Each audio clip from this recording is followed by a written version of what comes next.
Hello बच्चों, क्या हाल चाल। सब बढ़िया।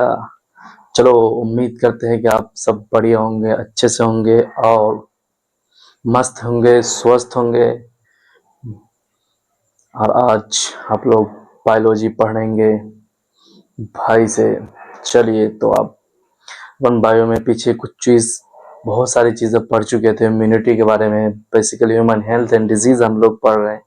ह्यूमन हेल्थ एंड डिजीज़ में किस तरीके से अपने बॉडी को क्योर करना है और अपनी बॉडी को सही तरीके से ट्रीट करना है। अपने बॉडी को बहुत सारे इन्फेक्शन है, वायरस से बचाना है। वायरस से जितने भी वायरसेस हैं उन वायरसेस से बचाना है। तो सारी चीज़ को अपन पढ़ रहे थे। फिर आगे पढ़ा अपने, लास्ट में एक लेक्चर पढ़ा, मतलब लास्ट में कुछ एक टॉपिक था, वो थोड़ा मिसअंडरस्टैंडिंग हो गई थी उसमें। तो हम चाह रहे हैं कि उसको थोड़ा सा अच्छे तरीके से समझा दिया जाए फिर से दोबारा से, क्योंकि जब अभी दोबारा से समझ जाएंगे तो आपकी भी अंडरस्टैंडिंग बहुत ही क्लियर हो जाएगी। तो क्या था, ये 7वां लेक्चर का है बेसिकली। आज अपना लेक्चर लेक्चर नंबर 8 है। तो ऑटोसोमल रिसेसिव म्यूटेशनल डिसऑर्डर है। इसमें क्या था कि ऑटोसोमल रिसेसिव क्या होगा, ऑटोसोम वाला होगा, ऑटोसोमल होगा, रिसेसिव होगा, यानी जीन डोमिनेंट होगा नहीं होगा, रिसेसिव जीन होगा। और म्यूटेशनल डिसऑर्डर होगा, यानी म्यूटेट करके वो उस टाइप का कोई ना कोई डिसऑर्डर होगा। तो क्या होगा, सबसे पहले फिनाइल एलानिन अमीनो एसिड है। फिनाइल एलानिन अमीनो एसिड जो अपन डाइट में लेते हैं, यानी जब खाते हैं कुछ भी है तो बहुत सारी चीजें जिसमें फिनाइल एलानिन अमीनो एसिड होते हैं। जब डाइट में लेते हैं तो वो प्रेजेंस, ए के प्रेजेंस में, एक बोलते हैं फिनाइल एलानिन। चलिए, हाँ, ए के प्रेजेंस में वो क्या बनाता है, टायरोसिन अमीनो एसिड को बनाता है। तो जब अपन, हाँ, एक प्रेजेंस में ये फिनाइल एलानिन हाइड्रोक्सिलेज ये यानी एक टाइप का एंजाइम है। उसके प्रेजेंस में टायरोसिन अमीनो एसिड को बनाता है। वो भी थोड़ा डाइट में भी आता है। तो फिर देखते हैं क्या हुआ। सबसे पहली बात कि जब वो ए में म्यूटेशन हो गया तो वो ए टायरोसिन अमीनो एसिड को बनाना बंद कर दिया। जब बनाना बंद कर दिया तो बॉडी के अंदर क्या होगा, ये भी कन्वर्ट होना बंद हो गया। तो यहाँ पे भी बहुत ज्यादा ही एक्सेस हो जाएगा, यानी उसका जो मात्रा है या उसकी जो मतलब क्वांटिटी है बहुत ज्यादा हो जाएगी। जब बहुत ज्यादा हो जाएगी तो हमारे बॉडी में क्या होगा, फिनाइल फिनाइल पायरोविक एसिड, यानी दो टाइप से कन्वर्ट हो जाएगा। फिनाइल पायरोविक एसिड में जिस वो काउज करेगा मेंटल रिटार्डेशन को, या बहुत ज्यादा एक्सेस हो जाएगा हमारे बॉडी में तो फिनाइल कीटोन यूरिया बनाएगा हमारे बॉडी में, जो फिर क्या चला जाएगा, गोइन यूरिन। फिर आगे देखते हैं कि टायरोसिन हमारे बॉडी में बहुत ज्यादा हो गया। जब बहुत ज्यादा हो गया तो वो क्या बना देगा, होमो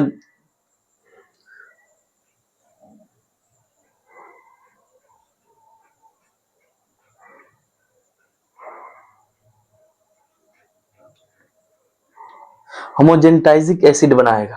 होमोजेनिटाइजिक एसिड ही बहुत ज्यादा हो गया तो क्या हो जाएगा, बी के प्रेजेंस में, यानी बी तो फंक्शनल अगर होता तो एल्केप्टिन यूरिया को नहीं बनने देता, लेकिन बी क्या हो गया, डिसफंक्शनल हो गया, उसका फंक्शन रुक गया।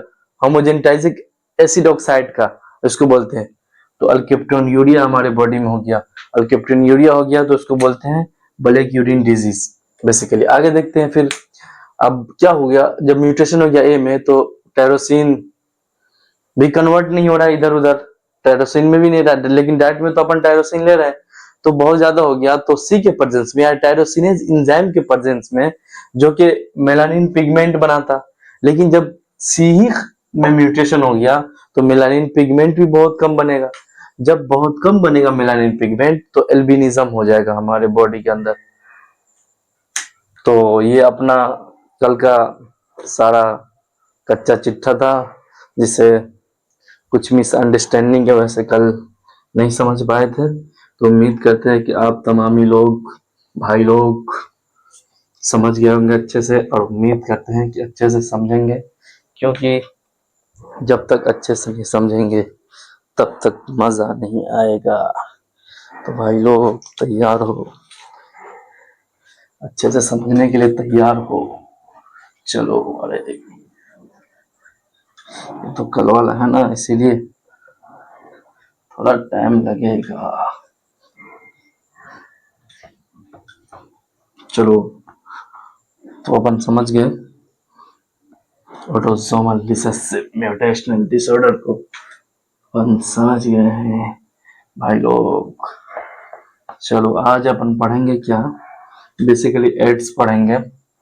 एड्स के बारे में पढ़ेंगे कि एड्स के सिम्टम्स को पढ़ेंगे, एड्स काजिंग एजेंट को पढ़ेंगे, और एड्स के बारे में एक डायग्राम दिया हुआ एनसीईआरटी में, उसको अपन एनसीईआरटी से एज इट इज पढ़ेंगे। कब, उसका हम वीडियो बना के डाल देंगे आप लोगों के लिए। एक और डायग्राम पे छूटा हुआ है जिसके बारे में भी डाल देंगे, दोनों डायग्राम एक साथ डाल देंगे वीडियो बना करके, क्योंकि तो यहाँ पे थोड़ा टाइम ज़्यादा लगेगा, इसीलिए हमने इग्नोर किया है उसको। तो चलिए, बेसिकली एड्स ये काउज बाय, किसके द्वारा काउज होता है, तो HIV के द्वारा, यानी HIV के जरिए ये होता है बेसिकली एड्स। फिर एड्स को क्या बोलते हैं, तो एड्स के बारे में कहा जाता है कि ये सिलन डिजीज है। अरे यार, हाँ, यानी जिसको भी एड्स हो जाता है ना, तो उसका इम्यूनिटी लॉस हो जाता है बेसिकली, तो बहुत ज्यादा ही बॉडी का भी वेट भी लॉस हो जाता है, इससे बहुत ज्यादा स्लिम हो जाता है, यानी पतला हो जाता है इस वजह से। चलिए आगे देखते हैं कि फर्स्ट केस, कुछ चीजें उसके बारे में बेसिक इंफॉर्मेशन जो एनसीईआरटी में दिया गया है। फर्स्ट केस एड्स का कब हुआ, कहाँ होगा, ये देखेंगे।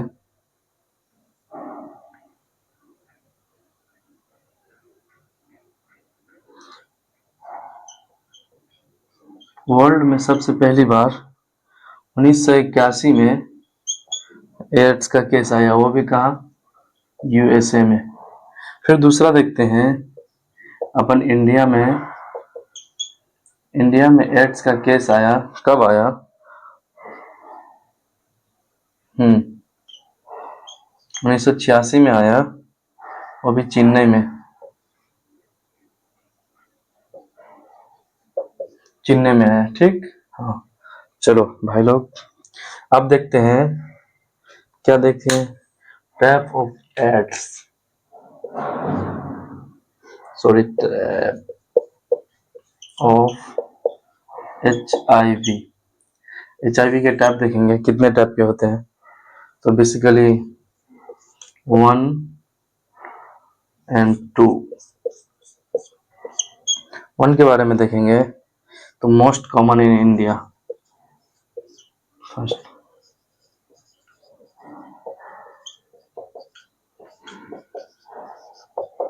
इंडिया में बहुत ज्यादा कॉमन है।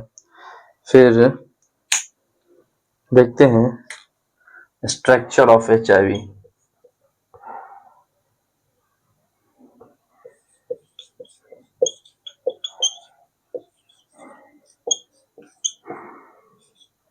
HIV के बारे में कुछ जानेंगे।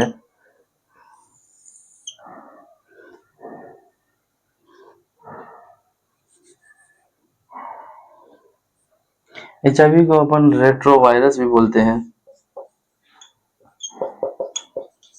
क्या बोलते हैं, रेट्रोवायरस।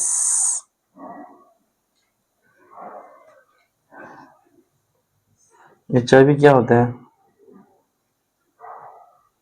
HIV का जेनेटिक मटेरियल देखेंगे,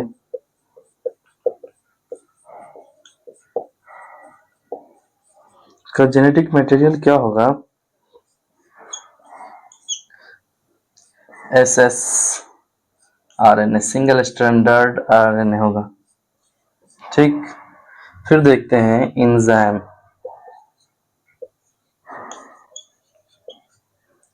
में बेसिकली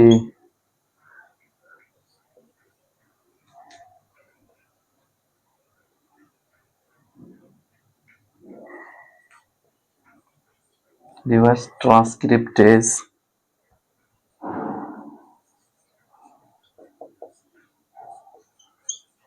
कौन सा होगा, रिवर्स ट्रांसक्रिप्टेज, अरे यार, एंजाइम जो होगा,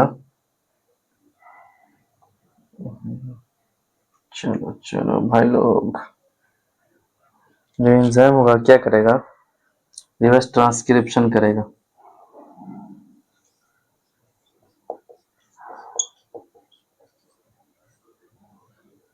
ये भी दो, फिर प्रोटीएज,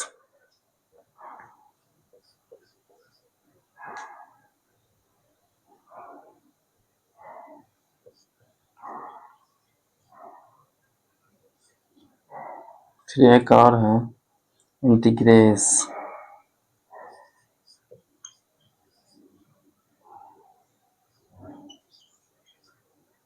इंटीग्रेस। हेलो बच्चों, चलो आओ, आ जाओ, चलो आ जाओ, पढ़ते हैं अपन। बेसिकली एड्स के बारे में पढ़ेंगे आज। एड्स के बारे में पढ़ेंगे। एड्स को सिल्म डिजीज भी कहा जाता है, क्योंकि उसमें जो जिसको एड्स होता है वो बहुत पतला हो जाता है उसके बीमारी की वजह से, तो सिल्म डिजीज भी कहा जाएगा। फिर ये एड्स किसके वजह से होता है, तो काउज पर HIV virus. HIV virus further अपना प्रोजेनी, यानी HIV के वजह से होता है। फर्स्ट केस देखते हैं कब हुआ, तो वर्ल्ड में एनसीईआरटी में दिया हुआ है कि वर्ल्ड में 1981 में हुआ, यूएसए में फर्स्ट डे हुआ फर्स्ट केस। फिर दूसरा इंडिया में जब हुआ तो 1986 में चेन्नई में हुआ। फिर टाइप ऑफ HIV देखते हैं, तो दो टाइप के होगा। एक फर्स्ट टाइप का जो होगा मोस्ट कॉमन है, सेकेंड टाइप के बारे में कोई इंफॉर्मेशन नहीं है अभी। तो स्ट्रक्चर ऑफ HIV का स्ट्रक्चर देखते हैं। HIV को रेट्रोवायरस भी कहा जाता है। क्या कहा जाता है HIV को? HIV को रेट्रोवायरस भी कहा जाता है। हेलो बच्चों आ जाओ, चलो। रेट्रोवायरस भी कहा जाता है। जेनेटिक मटेरियल जो HIV का होगा सिंगल स्टैंडर्ड RNA होगा। फिर आगे देखते हैं एंजाइम। एंजाइम में रिवर्स ट्रांसक्रिप्शन होगा, यानी एंजाइम को अगर सब रिवर्स ट्रांसक्रिप्टेज भी बोल सकते हैं, या ऐसा एंजाइम होगा जो रिवर्स ट्रांसक्रिप्शन करेगा। ठीक। फिर देखते हैं प्रोटीएज होगा, फिर इंटीग्रेज होगा। इस सारे इसके सारे इसका एंजाइम होंगे। चलो आगे बढ़ते हैं अपन, कुछ चीजें इंफॉर्मेशन जान ली उसके बारे में, HIV के बारे में, एड्स के बारे में बेसिकली बेसिकली।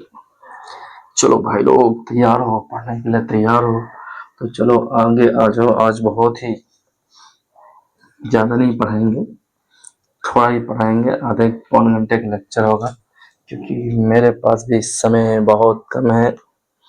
और चलो तब अपन पढ़ेंगे HIV के बारे में। अरे यार थोड़ा अच्छा से कभी कभी लिख जाया करो, HIV। चलो भाई लोग तैयार हो पढ़ने के लिए। HIV बेसिकली ये क्या होता है, प्रेजेंट होता है कहाँ पे, चलो यहाँ नहीं लिखेंगे, चलो यहाँ HIV प्रेजेंट होगा, कहाँ पे प्रेजेंट होगा, तो in body fluid, body fluid में प्रेजेंट होगा HIV। बॉडी बॉडी फ्लूइड में तो कौन कौन से बॉडी फ्लूइड में होगा, तो बेसिकली ब्लड में भी हो सकता है, सीमेन, सीमेन, फिर फ्लूइड में वेजाइनल, वेजाइनल डिस्चार्ज में भी हो सकता है।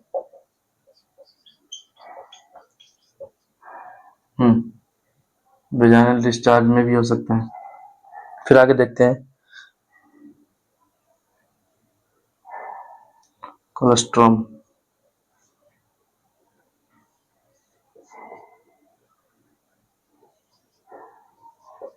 कोलेस्ट्रॉम में भी हो सकता है।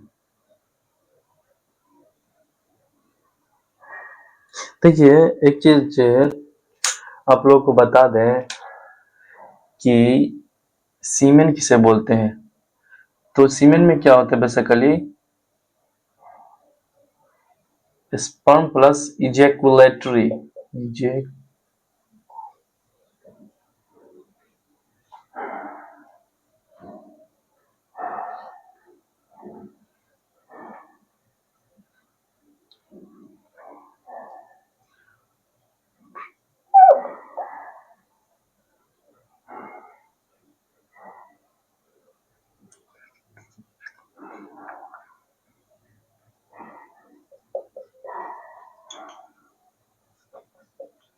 चलो कोई जरूरी नहीं है जानना, लेकिन चलो देखो सीमेंट के बारे में ऐसे बता देंगे। चलो आगे देखते हैं। ट्रांसमिशन एक चीज और है कि उसका ट्रांसमिशन कैसे होगा।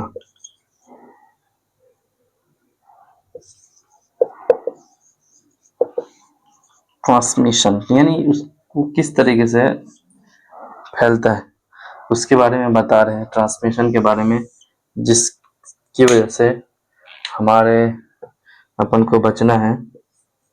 सबसे पहले सेक्सुअल इंटरकोर्स। सेक्सुअल इंटरकोर्स से भी ये फैलता है। किसके साथ सेक्सुअल इंटरकोर्स करने से? हस्बैंड वाइफ के साथ वाला ये नहीं है, बजाते क्या है विद मल्टीपल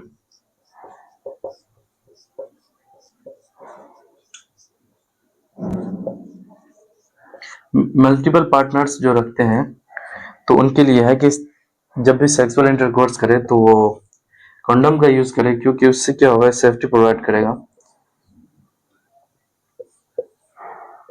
या ब्लड लेने देने से भी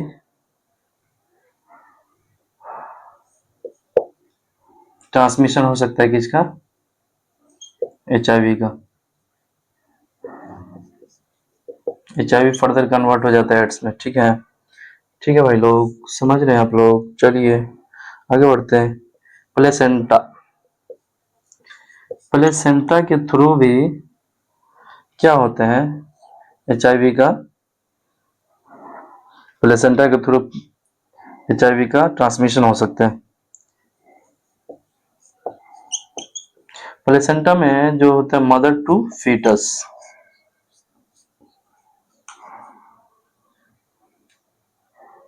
उसका चांसेस जो दे दिया है एनसीईआरटी में 33% चांसेस, यानी 33% चांसेस होगा कि वो जाने का। फिर एक चीज और देखते हैं, पोस्ट नेटल,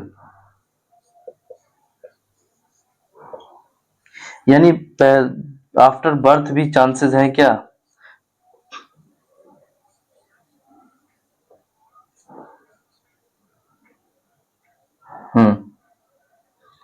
अरे यार हाँ।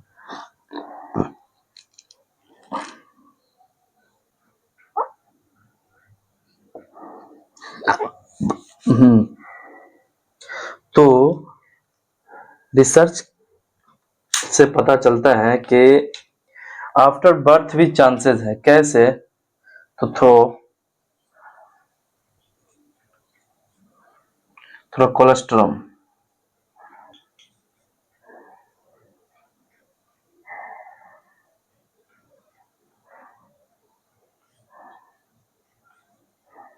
Throw colostrum.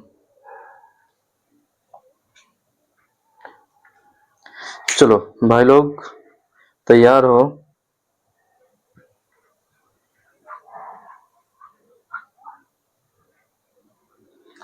हाँ भाई लोग चलो, ट्रांसमिशन फिटस, हाँ एक चीज और बता देंगे आप उनको। देखो हेलो बच्चों, चलो आ जाओ, तैयार हो तो अपन पढ़ रहे हैं अभी HIV को। HIV में भी सबसे पहले पढ़ेंगे HIV के बारे में। वो HIV कहाँ प्रेजेंट होता है? तो हमारे बॉडी के फ्लूइड में प्रेजेंट होता है। भाई लोग चलो समझने के लिए तैयार हो? तो हमारे बॉडी के फ्लूइड में प्रेजेंट होगा। बॉडी का फ्लूइड कौन कौन सा होगा? तो देखेंगे ब्लड होगा, सीमेन होगा। सीमेन किसे बोलते हैं? तो सीमेन बोलते हैं किसको? Sperm plus ejaculatory fluid, AGF, ejaculatory fluid, जिस जो फ्लूइड यानी न्यूट्रिशन प्रोवाइड करता है। बेसिकली फ्लूइड यानी स्पर्म जिस फ्लूइड में रहता है इसे बोलते हैं एजिकुलेटरी फ्लूइड। फिर देखते हैं वेजाइनल डिस्चार्ज। वेजाइनल डिस्चार्ज जो होंगे उसमें भी हो सकता है HIV। कोलेस्ट्रम। कोलेस्ट्रम क्या होता है? बेसिकली मिल्क होते हैं, milk, mother milk, milk of mother. जब भी बच्चा का बर्थ होता है तो कुछ महीने होते हैं जिसमें कोलेस्ट्रम यानी ऐसे दूध आते हैं जो थोड़ा हल्का पीला टाइप का होगा, तो उसमें क्या होता है, बहुत ज्यादा इम्यूनिटी होते हैं यानी एंटीबॉडी।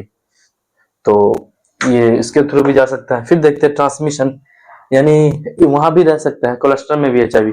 फिर ट्रांसमिशन कैसे होगा, तो ट्रांसमिशन के बारे में अपन पढ़ते हैं तो पता चलता है कि सेक्सुअल इंटरकोर्स से। कैसे? सेक्सुअल इंटरकोर्स से, यानी ऐसे पार्टनर्स के साथ, यानी विथ मल्टीपल पार्टनर्स, यानी कोई किसी, मतलब कोई भी पर्सन हो, व्यक्ति हो, तो वो मल्टीपल पार्टनर्स यूज कर रहा है सेक्सुअल इंटरकोर्स के लिए, तो उसको भी ट्रांसमिशन ऑफ एचआईवी होने का खतरा है। तो जो लोग इस टाइप से कर रहे हो, अभी से इससे प्रिवेंट करें या इससे बचे। चलिए ब्लड देखते हैं। हाँ, लेकिन बचने का एक और भी है जो बताएंगे आगे, अगर पता चला तो, मतलब उसके बारे में आता है कि कॉन्डम का यूज करें। ठीक। ब्लड, ब्लड में क्या होता है? इंजेक्शन। ब्लड में, ब्लड किसी से लेना हो या किसी को देना हो, तो ब्लड में ब्लड को अच्छे तरीके से चेक किया जाए ताकि एचआईवी ना जाए। फिर प्लेसेंटा के थ्रू, यानी मदर टू फीटस, 33% चांसेस है इसको बोलते हैं वर्टिकल ट्रांसमिशन। वर्टिकल का मतलब होता है जनरेशन टू जनरेशन ट्रांसमिशन होना, तो प्लेसेंटा के थ्रू भी हो सकता है, उसको vertical.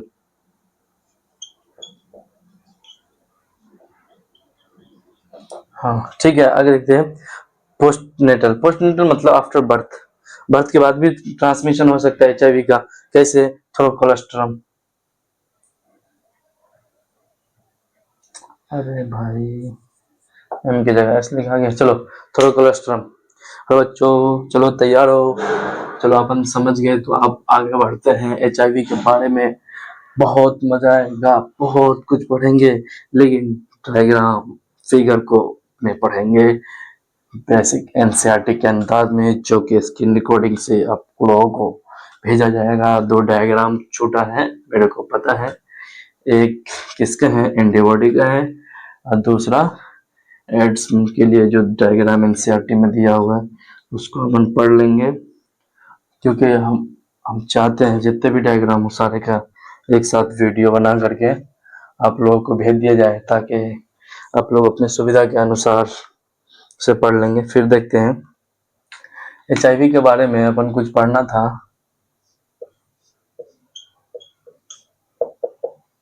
HIV,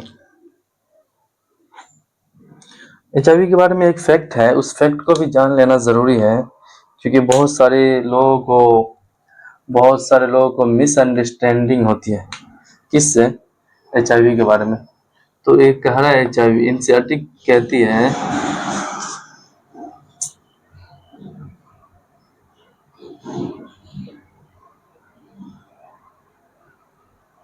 it does not, क्या not,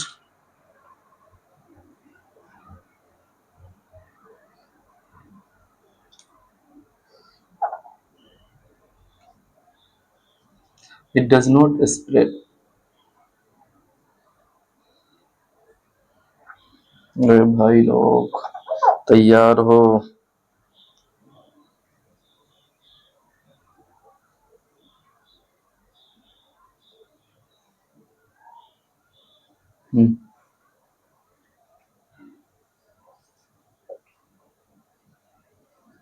throw touch, touch,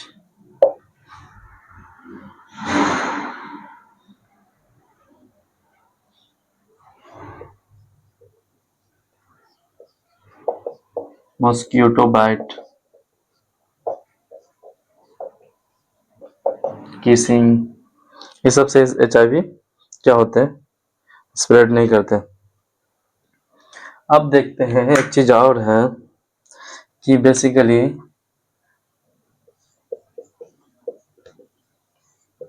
entry of pathogen, यानी एचआईवी का जो पैथोजन होता है हमारे बॉडी के अंदर कैसे एंट्री कर जाता है। डायग्राम तो पढ़ेंगे अपन आगे। अरे भाई लोग, हाँ चलो, दो टाइप्स हैं। फर्स्ट क्या होगा, अगर एंट्री किया तो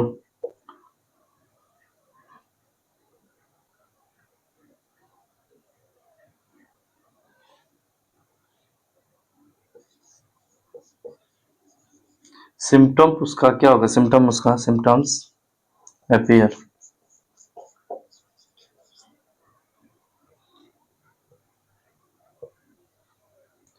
उसका इंक्यूबेशन पीरियड क्या होता है?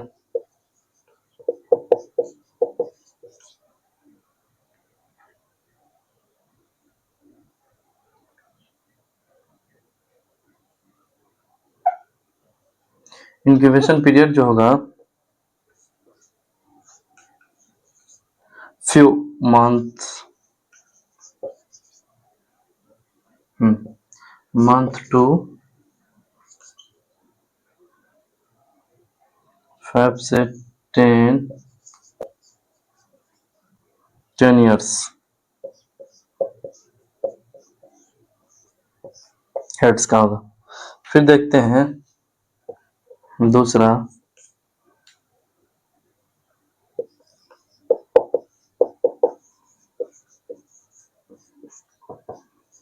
Minimum time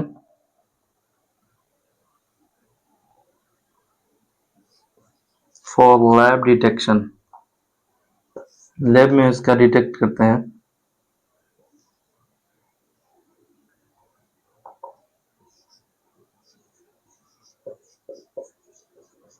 minimum time lab detection के लिए कितना है, इसको देखेंगे, जिसको बोलते हैं विंडो पीरियड। वो क्या हो सकता है, 2 to 12 वीक। किसके थ्रू होगा, एलाइजा टेस्ट।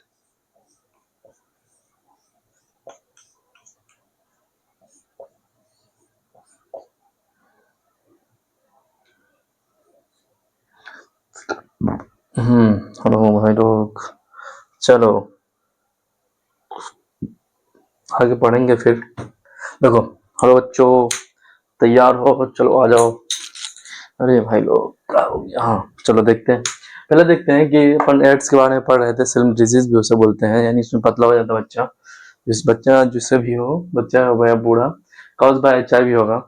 तो क्या होगा एड्स में, एच आई वी के बारे में बता, it doesn't spread through touch, यानी HIV का पेशेंट जो है जिसके अंदर HIV है, तो टच करने से नहीं होगा, या उसको मॉस्किटो बैट कर लिया और वही मॉस्किटो तो किसी और को बैट कर लिया तो उसके भी थ्रू नहीं होगा, किसिंग के भी थ्रू नहीं होगा। बेसिकली जब जो भी फ्लूइड हो ना, जब तक फ्लूइड का एक्सचेंज ना हो आपस में या इंटरचेंज ना हो, तब तक HIV से अपन सेफ है। अगर किसी टाइप से फ्लूइड का एक्सचेंज हो जाएगा, जैसे ब्लड, उसका ब्लड उसके अंदर आ गया, या उसके जो स्नीजिंग के बहुत सारे, स्नीजिंग हुआ, उसके स्नीजिंग का फ्लूइड आपके, उसका फ्लूइड आपके अंदर आ गया, तो उससे ट्रांसमिशन हो सकता है, यानी फ्लूइड से बचना। फिर देखते हैं कि एंट्री ऑफ पैथोजन, पैथोजन बता रहे हैं कि फर्स्ट सिम्टम्स अपीयर, जब एंट्री होगा पैथोजन का तो पहला सिम्टम्स अपीयर होगा। पहला सिम्टम्स इंक्यूबेशन अपन क्या करेंगे, तो फ्यू मंथ, इंक्यूबेशन पीरियड बोलते हैं, few month to 5 to 10 year AIDS का, यानी सिम्टम्स का मतलब सिम्टम्स बता दिया गया है कि पतला हो जाएगा, उसकी इम्यूनिटी कमजोर रह जाएगी, बहुत सारे तरीके से एनसीईआरटी में जो है पढ़ लेंगे आप लोग सिम्टम्स। फिर देखते हैं आगे, minimum time period for lab detection, lab detection के लिए सबसे मिनिमम टाइम पीरियड जो है वो क्या है, विंडो पीरियड जिसे बोलते हैं अपन, 2 से 12 वीक होते हैं। और वो किसके थ्रू होगा, एलाइजा टेस्ट बोलते हैं, एक टाइप का एलाइजा टेस्ट है उसके थ्रू, और वो डिटेक्ट करेगा, क्या करेगा, डिटेक्ट, वो बता देगा AIDS एड्स आया इसे कि नहीं। तो बेसिकली अपन पढ़ लिए और उम्मीद करते हैं कि अच्छे से समझ गए होंगे। HIV जो बहुत सारे लोग कहते हैं HIV छूने से भी, टच करने से भी, किस करने से भी फैल जाता है, ऐसा नहीं है भाई लोग, किस करने से नहीं होता जब तक कि आपस में फ्लूइड का एक्सचेंज ना हो। लेकिन आजकल किसिंग भी बहुत तरीके से है, तो उसके बारे में अपन कुछ भी नहीं कह सकते क्योंकि किस टाइप से किस कर रहे हैं। चलो भाई लोग, ये सब जानकारी है, बेसिकली सारे लोगों को इन्फॉर्म रहना चाहिए इस चीज से। एनसीईआरटी कहती है तो मुझे मेरे को कहने में कोई शर्म नहीं है, क्योंकि जब एनसीईआरटी कह रही, सिम्टम देखते हैं, सिम्टम्स। सिम्टम्स के बारे में अपन जानेंगे तो पहला सिम्टम्स क्या होगा,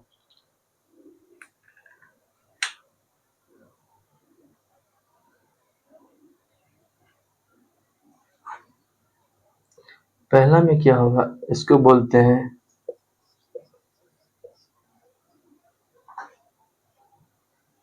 एसिम्प्टोमेटिक फेज। एसिम्प्टोमेटिक फेज किसे बोलते हैं, तो ये फेज क्या होगा, फ्यू मंथ टू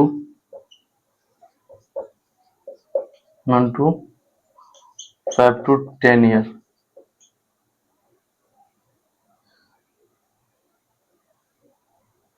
चलो ईयर समझ आना। अरे यार तुम लोग बोलो कि मास्टर को, चलो ईयर्स फिर देखते हैं।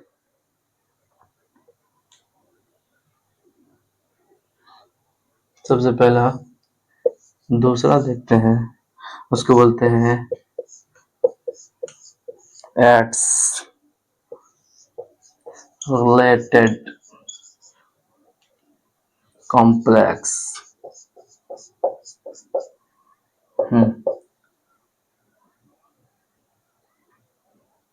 उसको क्या कहा जाता है, तो बेसिकली एड्स रिलेटेड कॉम्प्लेक्स को mild form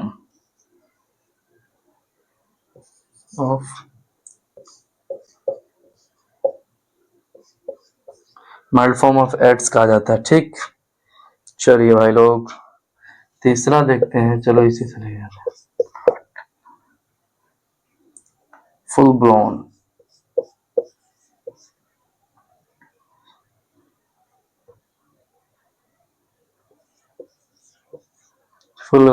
ads. Full blown AIDS का मतलब हुआ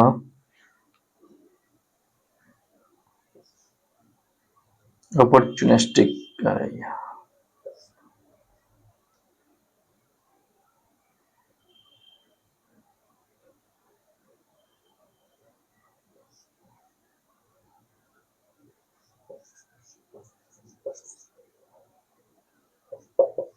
अपॉर्चुनिस्टिक इन्फेक्शन।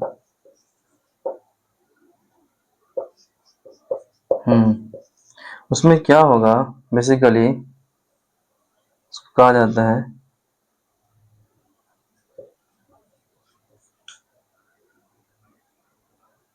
ड्यू टू, किसके किसके थ्रू हो सकता है, तो अपन यहां से स्टार्ट करेंगे।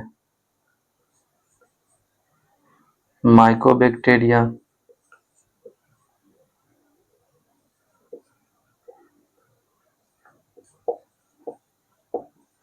माइकोबैक्टीरिया हो गया,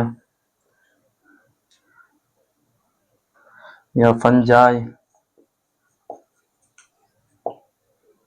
हो सकता है, वायरस हो सकता है, या फिर टॉक्सोप्लाज्मा।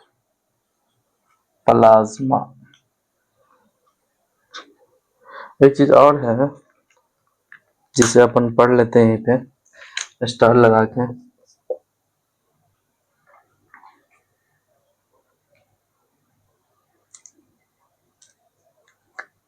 यानी एड्स का जो पेशेंट होता है,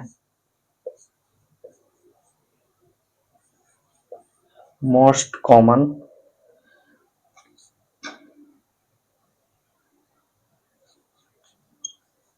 कॉज ऑफ डेथ, यानी एड्स का पेशेंट जो किस उसके डेथ का कारण क्या होता है, उसको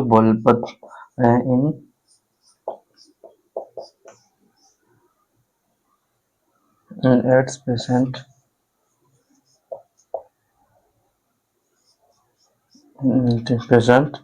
इन टीबी। हेलो बच्चों, चलो तैयार हो पढ़ने के लिए, चलो आ जाओ पढ़ने के लिए तैयार। तो अपन बहुत ही आसानी से समझेंगे एड्स को। सबसे पहले सिम्टम्स क्या होगा, सिम्टोमेटिक फेज में फ्यू मंथ टू, ये फेज होगा उसका फ्यू मंथ टू, यानी कुछ महीने से लेकर के 5 से 10 साल तक। फिर देखते हैं एड्स रिलेटेड कॉम्प्लेक्स। इसमें क्या होगा, mild form of AIDS related complex में माइल्ड फॉर्म ऑफ एड्स होगा, यानी माइल्ड फॉर्म ऑफ एड्स भी उसे बोलते हैं। दूसरा देखते हैं full blown AIDS. Full blown AIDS में क्या होगा, अपॉर्चुनिस्टिक इन्फेक्शन हो सकता है ड्यू टू किसके वजह से, या तो माइक्रोबैक्टीरिया की वजह से, या फंजाई की वजह से, या वायरस की वजह से, या तो टोक्सोप्लाज्मा की वजह से।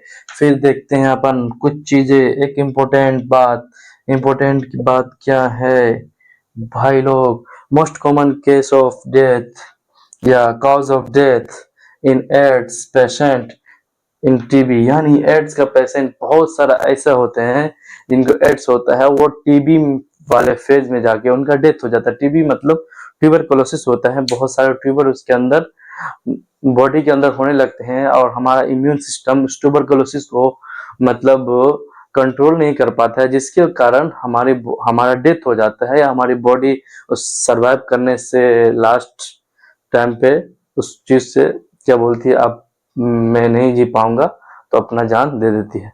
तो इस टाइप से उसका सिम्टम्स है। चलो भाई लोग, आज एड्स को अपन खत्म कर लेंगे। और एक चीज और है उसके डिटेक्शन के लिए। अरे यार, चलो भाई लोग तैयार हो पढ़ने के लिए, तो जल्दी जल्दी आ जाओ, जल्दी जल्दी आ जाओ। जो जल्दी आएगा जल्दी पढ़ेगा, जल्दी जाएगा घर। जो लेट आएगा लेट पढ़ेगा, लेट जाएगा घर। क्योंकि यहाँ पे भाई लोग, आप लोग बहुत अच्छे हो, और ज्यादा से ज्यादा लोगों तक शेयर करो, और ज्यादा से ज्यादा सब्सक्राइब करो। अपन फिर लैब क्लास स्टार्ट करेंगे, आप लोगों को बताया जाएगा लैब क्लास कब से स्टार्ट करेंगे। जब अपना 1000 यानी 1K हो जाएगा सब्सक्राइबर, तब अपन लैब क्लास में पढ़ेंगे। अभी तब तक रिकॉर्डिंग में पढ़ेंगे, क्योंकि जब लैब क्लास लेंगे तो आप लोगों को प्रेजेंट होना भी जरूरी होगा। तो डिटेक्शन कैसे होगा, तो डिटेक्शन डिटेक्शन के बारे में अपन जानेंगे। सबसे पहले उस डिटेक्शन के लिए क्या होगा, ELISA test.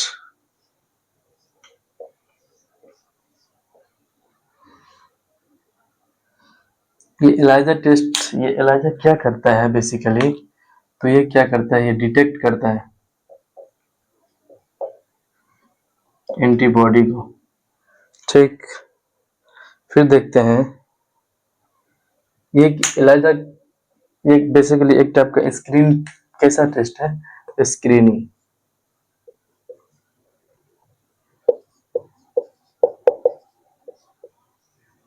Screening test.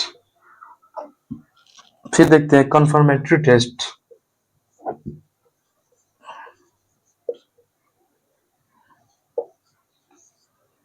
Confirmatory test जो होगा,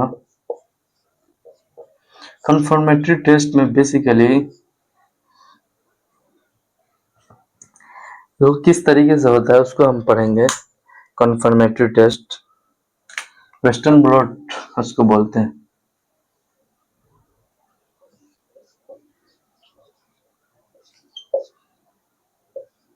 वेस्टर्न ब्लॉट ये भी क्या करेगा, detect IG immune antibody. Detect IG, भाई लोग तैयार हो। फिर एक देखते हैं पीसीआर, पॉलीमरेज चेन रिएक्शन, इसको बोलते हैं पॉलीमरेज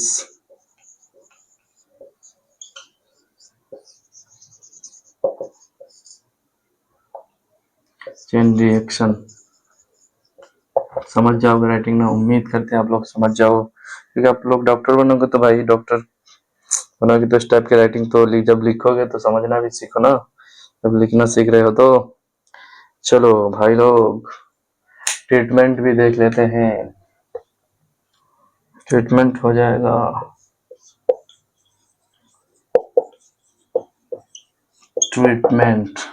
ट्रीटमेंट में अपन क्या पढ़ेंगे,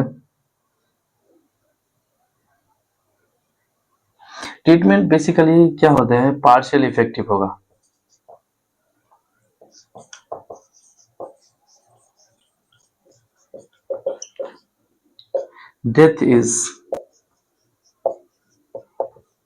डेथ के बारे में कहा जाता है इसमें डेथ क्या होगा? Death is sure.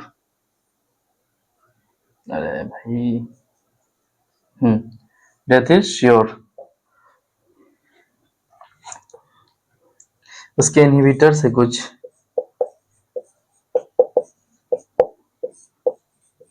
इनहिबिटर्स के बारे में पढ़ेंगे अपन।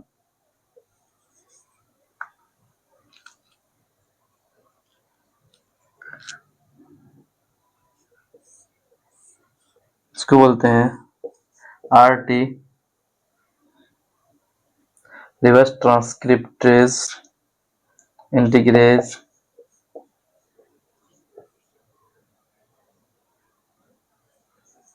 इंटीग्रेज हो गया, प्रोटीएज,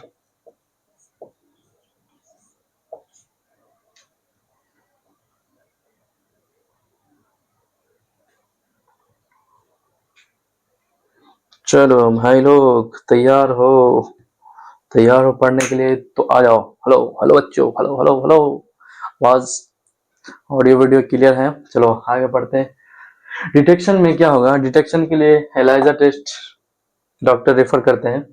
तो एलाइजा टेस्ट बेसिकली डिटेक्ट करेगा किसको? आईजी, यानी आईजी मतलब एंटीबॉडी को बताएगा।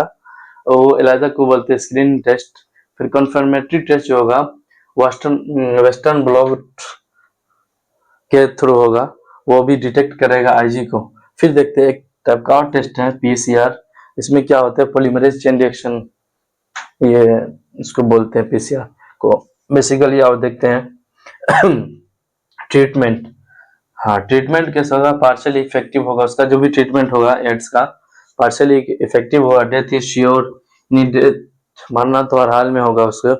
फिर देखते हैं इनहिबिटरी ऑफ, यानी एड्स, यानी एड्स को कौन कौन से ऐसे चीज है जो रिवर्स ट्रांसक्रिप्टेज है, आरटी जिसे बोलते हैं, वो भी उसको इनहिबिट करने की कोशिश करेगा, या इंटीग्रेज है या प्रोटीएज है, ये सारे चीज इनहिबिट करने की कोशिश करेगा। लेकिन बेचारा लास्ट में जाके खुद ही जान दे देगा। वो सोचेगा उससे बचने का कोई चारा नहीं, तो अपन तो बच नहीं रहे, अपन नहीं बचेंगे तो वो व्यक्ति भी नहीं बच पाएगा जिसके अंदर एड्स होगा, क्योंकि death is immortal, inevitable. NCERT में कहता है इनवाइटेबल, सीधा टाला नहीं जा सकता भाई लोग डेथ को। एक पॉइंट और पढ़ लेते हैं, प्रिवेंशन।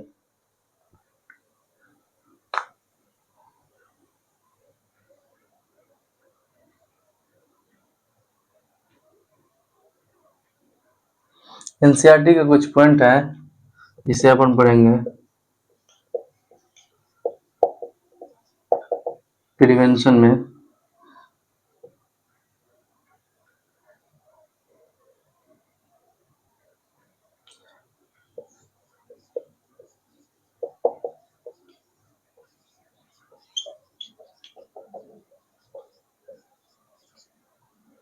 अरे यार बहुत लेट हो गया।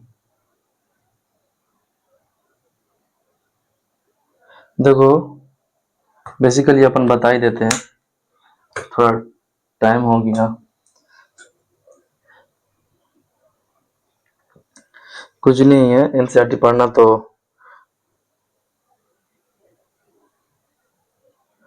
उसके बारे में कहा गया एनसीईआरटी में कि जिसको भी एड्स हो जाएगा तो उसके बारे में कहते हैं कि डोंट डाई ऑफ इग्नोरेंस, यानी उसकी डेथ को कोई इग्नोर नहीं कर सकता। बेसिकली उसके बारे में बहुत सारी जागरूकता अभियान चलाया गया।